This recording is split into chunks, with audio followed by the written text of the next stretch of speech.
जी हाँ साथियों, ग्राम बहुती में चकचौरा 96 मिर्जापुर वार्ड नंबर 3 से श्री वीरेंद्र पाठक जिनकी पत्नी महिला प्रत्याशी पूजा पाठक इस बार चुनाव मैदान में जिला पंचायत के पद पर चुनाव लड़ रही हैं। आप लोग अपना अमूल वोट देकर भारी मतों से विजयी बनाएं।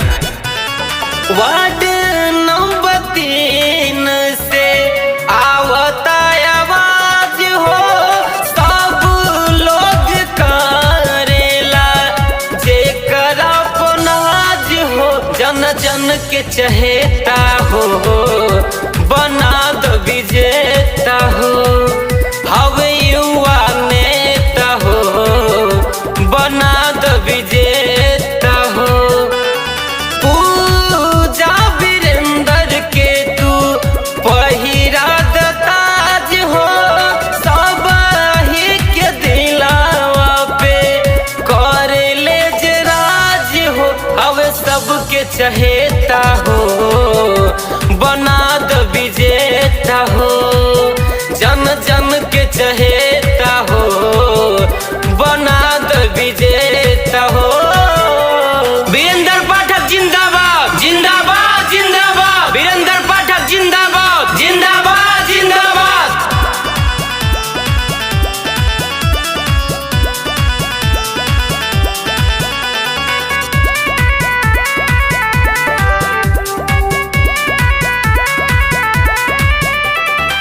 होई विकास आज सबके पूरई है, छठी है गम के बदरिया हो, सड़क आवास मिली केहू न निराश मिली, खुशी के आई है लहरिया हो, खुशी के आई है लहरिया हो। होई विकास आज सबके पूरई है, छठी गम के बदरिया हो, सड़क आवास मिली केहू न निराश मिली, खुशी के आई है लहरिया हो।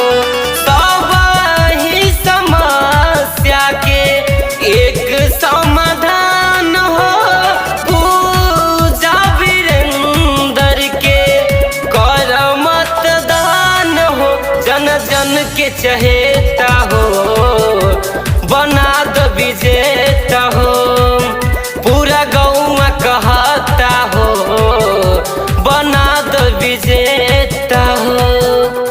दिन दुपहरिया आधी रात, भैया वीरेंद्र सबके साथ, दिन दुपहरिया आधी रात, भैया वीरेंद्र सबके साथ। वक्त है परिवर्तन का, पूजा के समर्थन का, वक्त है परिवर्तन का, पूजा के समर्थन का।